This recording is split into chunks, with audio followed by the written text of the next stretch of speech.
y Passive House Designer certificado.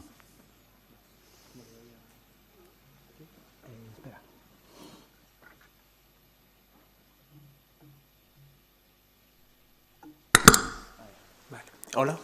Vale, sí. Bueno, buenas tardes. Os voy a hablar un poco de los sistemas de amortización y financiación de la rehabilitación en edificios. Antes de hablaros de los sistemas y de las formas de amortización que tienen los edificios, me gustaría hablar un poco de por qué es necesario invertir en la rehabilitación energética. Porque, en principio, si no hay ningún problema, no debería ser necesario imponer la rehabilitación energética. Hay una serie de problemas en los edificios y en la sociedad que hace que sea necesaria esa rehabilitación energética. Por un lado es el estado de las viviendas. Es necesario que haya una mejora en el estado de las viviendas, por tanto en la conservación, hace falta mejoras en la accesibilidad, hay métodos que quieren evitar la contaminación para que este sea un mundo mejor y hace falta mejoras de eficiencia energética puras que nos permitan ser rentables en la comunidad de vecinos y en todos los ámbitos de la vida. Nuestra sociedad también demanda la rehabilitación energética. Este es un estudio de la Asociación de Ciencias Ambientales de Madrid. En él se detallan dos índices. El índice de ingresos, de salarios que tienen los españoles. En 2008, debido a la crisis, empezó a bajar el índice. Sin embargo, el índice de gastos de energía subió hasta un 150%. Por tanto, la pobreza energética es algo que a muchas familias les interesa. Esto hace que en este gráfico que sale a continuación podemos ver como hogares en la línea naranja de puntitos, vemos que hay en torno a un 17% de hogares que necesitan más de un 10% de ingresos para la energía doméstica. Y un 10% de los hogares son incapaces de mantener una temperatura adecuada en sus hogares. Por otro lado, y otra necesidad por la que se fomenta la rehabilitación energética es la evolución de los costes de energía. Hasta hace unos años estas curvas eran como muy exponenciales y muy hacia arriba. Esta en concreto, que es una curva de evolución de costes de la energía eléctrica, está dividida en dos zonas. Una, el término variable de la energía en rojo y el término fijo en azul.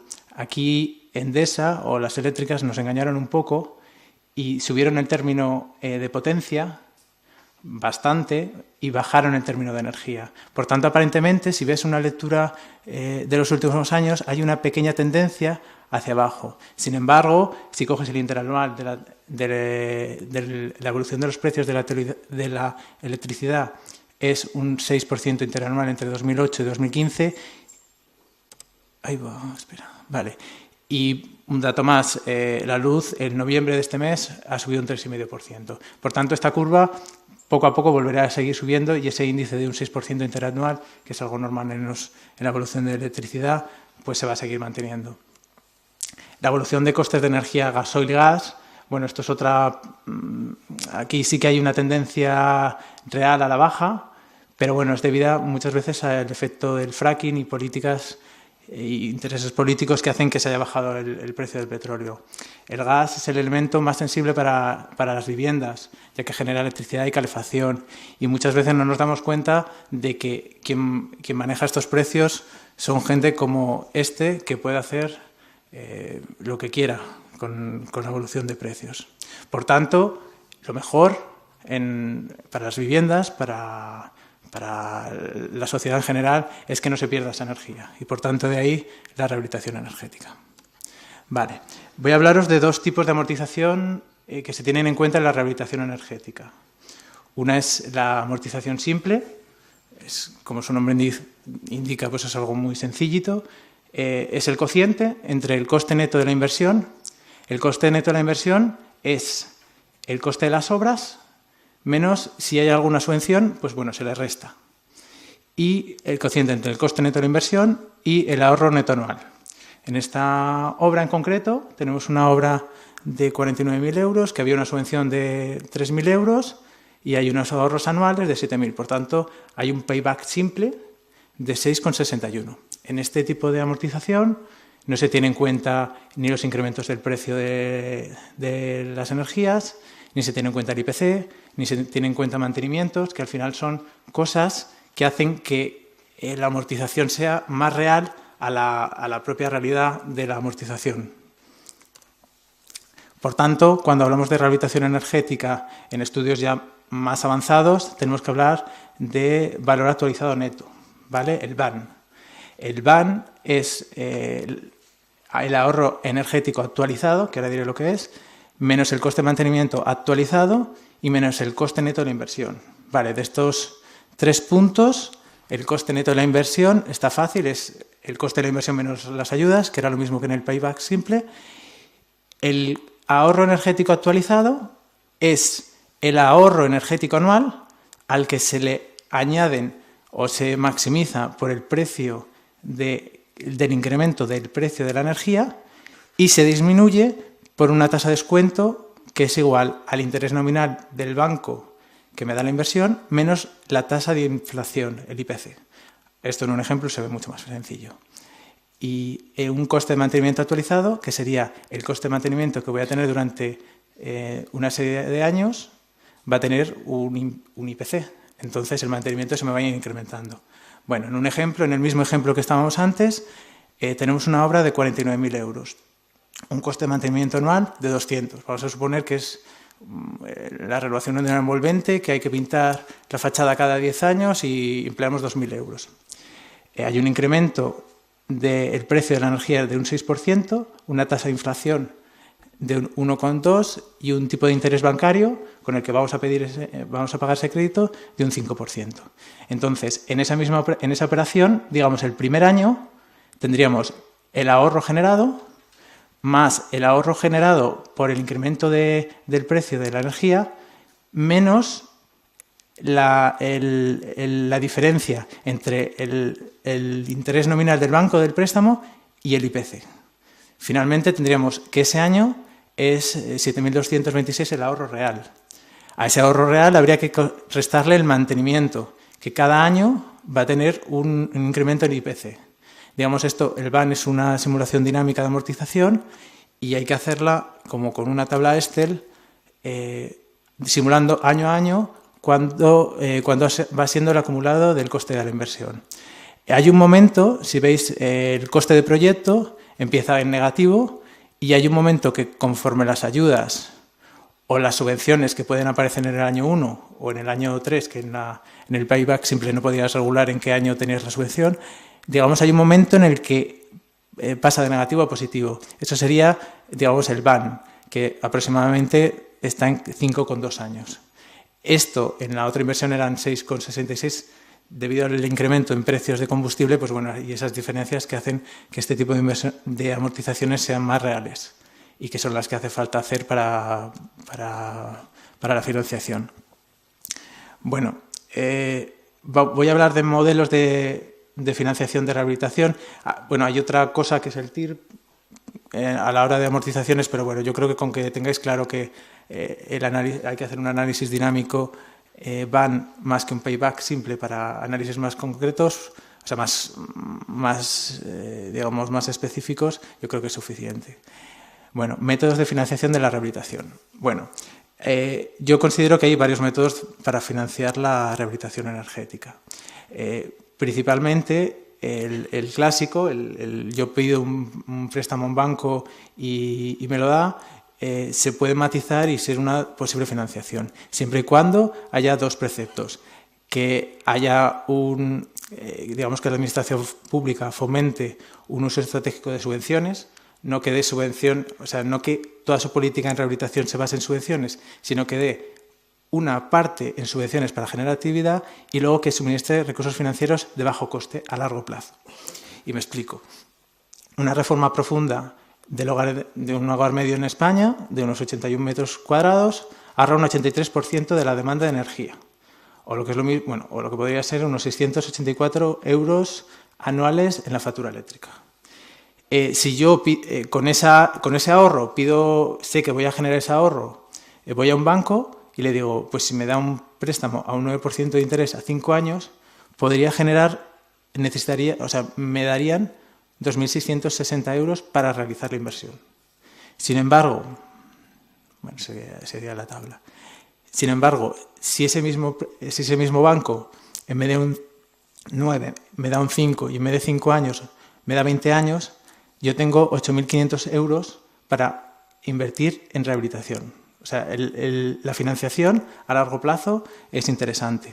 De ahí hay programas estatales que dan Euribor más 0 a 12 años, se pueden buscar, y bueno, y bancos que están muy concienciados con, no hago publicidad de Triodos Bank, vamos, es un banco más, pero vamos, que están concienciados con la rehabilitación, y en función de la mejora energética que tengas también, pues te dan mejores condiciones financieras. Bueno, la pata fundamental de la financiación, que hasta aquí podríamos entenderla y hasta aquí puede ser un proceso, el problema final o con el que se suelen dar las entidades financieras es la complicada forma jurídica que tienen los vecinos. Claro, porque el crédito se lo tiene que dar a cada vecino, no existe una figura común. Para eso están saliendo entidades como Avalia, que básicamente conceden avales a comunidades, que eso es lo que te permite luego acceder al crédito con entidades financieras. Bueno, pues es una sociedad, me imagino que irán saliendo alguna más, pero bueno, ahí está, para financiarla. Vale. Luego hay otro tipo de financiaciones, las basadas en empresas de servicios energéticos. Una empresa de servicios energéticos es una empresa que financia proyectos de rehabilitación energética, realiza la inversión necesaria para ahorros energéticos y cobra un porcentaje por los ahorros generados. Estas empresas de servicio energético, la realidad que por lo menos me encuentro yo, y no sé si alguno de vosotros ha tenido ocasión, es que normalmente siempre tienden a hacer proyectos en los que el consumo está controlado, ya sea en luces, ya sea en farolas de alumbrado, ya sea en calderas de comunidad, pero en tema de envolvente, como el uso no está tan controlado, pues ya hasta donde sé que es complicado para ellos y no suelen ser muy dadas a hacerlo. También porque los periodos de retorno en las mejoras activas, digamos, de la rehabilitación son más rápidos, son a priori más rentables, aunque bueno, lo suyo luego lo veremos. También hay otro tipo de financiación. Bueno, estas son las clásicas, la financiación clásica, la basada en ahorros energéticos, pero también hay otras mediante bajada de impuestos. No sé si sabéis que ha habido un recurso ahora en el presupuesto de los presupuestos generales en las que van a incluir que en función de la calificación energética vas a tener una bonificación sobre el impuesto de bienes inmuebles. Entonces, en un ejemplo normal que coincidió, en la calle Zurita, un local que paga 150 euros al mes de IBI, tiene una calificación G, va a ser ahora una C, va a obtener un 12% de bonificación y bueno, va a tener 216 euros anuales o 2.160 a 10 años. Pues bueno, todo es más. Hay otra financiación también basada en la revalorización. Un ascensor que se coloca en una vivienda que no tiene ascensor, la revalorización del inmueble va de entre un 20 y un 40%, dependiendo de la planta donde esté. Al final, está invirtiendo el propietario en una mejora que la propia mejora, o sea, la propia revalorización le va a suponer más dinero que la propia mejora. Quiero decir, esa de 20%, ese 40% no es lo que supone poner un ascensor. La rehabilitación de envolventes, que mejora el aspecto y también revaloriza la vivienda. Pues bueno. Bueno, viendo un poco el tipo de financiación, vamos a ver ahora tipos de actuaciones y plazos de amortización simple. De ejemplos que podemos hacer en la rehabilitación energética. Bueno, os voy a poner 3 o 4 casos, un poco los más típicos, pero bueno, hay que verlos y alguno un poco más curioso. Bueno, este sería el típico mejora de fachada con SATE de 5 centímetros, acabado en mortero y colocación de doble ventana en ambas caras. Genera un ahorro de un 20%, tiene una amortización simple de un 6%, tiene un coste de 5.000 euros y si entras en las ayudas del IAE, pues tendrías un 35% y por tanto tendrías un retorno con subvención de 4 años. Cubierta plana, no transitable, con impermeabilización y sin aislamiento. Y en el nuevo estado ponemos 40 centímetros de aislamiento de poliestireno extrusionado y 50 centímetros de grava. El ahorro generado es un 10%, la amortización un 8%, el coste por vivienda 2.000 euros, que se pueden meter en subvenciones y tendrán con ese 35% una amortización en 5 años. Todo esto se trata de amortizaciones simples, como he comentado. Un cambio de caldera, que puede ser lo más muy habitual a día de hoy, tiene un ahorro económico del 50%, se amortiza en 4 años, coste por vivienda 5.000 euros, subvencionable en 35% y amortización con subvención en 2 años 50. Otro tipo de casos, este es un poco más curioso, este aprovecha un poco las calderas antiguas que tienen depósitos en las que no se puede poner el gas en la sala de calderas, aprovecha un poco los conductos, generan un circuito primario que se lleva a través de la chimenea antigua de la caldera de gasoil y conecta con la instalación. Entonces, estos tipos de calderas son roof tube, que no necesitan una sala de máquinas, sino que son modulables que se bajan con grúa y ellas mismas son la sala de calderas y entonces pues son muy rentables. De hecho, hay muchas empresas de gas que las subvencionan mediante empresas de servicios energéticos. Cambio de caldera a gas de condensación por la antigua de gasoil. Hay un ahorro económico del 28%, una amortización en 4 años, el coste por vivienda son 2.300 euros, tiene una subvención de un 35% y serían 2 años y medio. Algo un poco que se sale un poquito más, repartidos de coste. No sé si sabéis que ahora 2016 o 2017 iban a ser obligatorios. Bueno, estadísticamente hay un ahorro de un 23% conforme que la gente que ya tiene control sobre en esa vivienda que tiene una calefacción central que antes no podía hacer nada y que se asaba de calor, ahora al tener cierto control, pues bueno, existe un ahorro con una amortización, o sea, con un coste por vivienda de 330 euros y que se amortiza en 2 años. Y una instalación de iluminación LED. El ahorro económico es de un 55%, la amortización 2,5%, el coste por vivienda 107 euros. Esto realmente ahora las instalaciones LED están bajando todavía bastante más, o sea, ahora estaríamos en todavía más, con unos periodos de retorno más importantes. Bueno, más o menos hemos visto un poco mejoras. Yo querría hacer una pequeña reflexión. Yo ya sé que no sé si os habéis fijado, que los periodos de retorno en las mejoras activas siempre son mucho más cortos. Sin embargo, son amortizaciones simples. Si fuéramos a amortizaciones de valor de BAN, ahí habría que incluir el mantenimiento que tienen las instalaciones. Por otro lado, cuando un hogar que no llega a fin de mes, aunque tenga la mejor caldera del mundo y más eficiente, si no puede poner la caldera, va a pasar frío. Sin embargo, si usa métodos pasivos, el método queda ahí. Da igual que no le pongas calor, él no va a pasar frío. Y un ejemplo, la Universidad de Copenhague en 1973 construyó el denominado primer edificio pasivo de Europa. A los 10 años, el edificio sigue funcionando como edificio pasivo, sin embargo los métodos activos, las placas renovables que pusieron, a los 10 años se estropearon y ya no han vuelto a ponerse. Entonces, un poco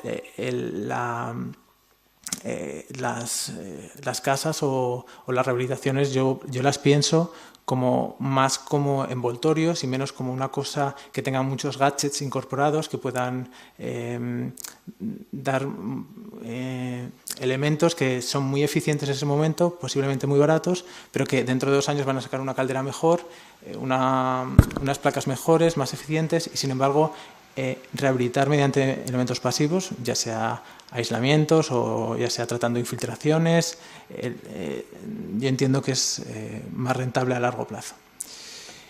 Y por último, pues bueno, la amortización es importante, los números son importantes, pero bueno, el confort y el estar a gusto en su casa pues es también muy interesante. Bien, pues muchas gracias.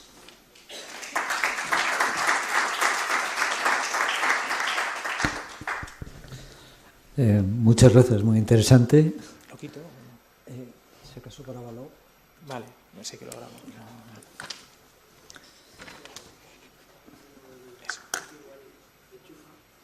No, que ya lo he quitado.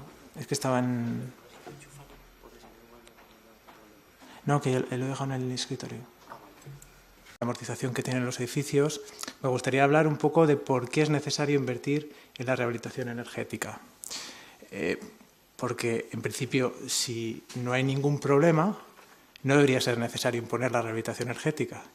Hay una serie de problemas en los edificios y en la sociedad que hace que sea necesaria esa rehabilitación energética. Por un lado es el estado de las viviendas.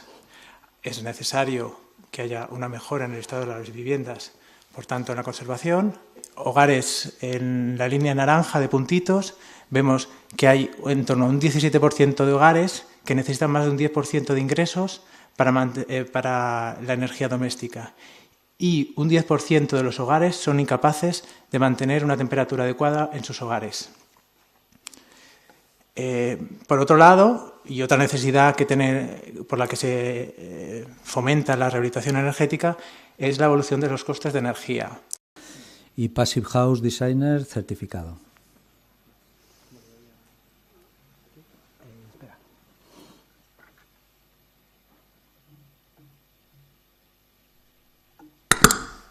Vale. Hola.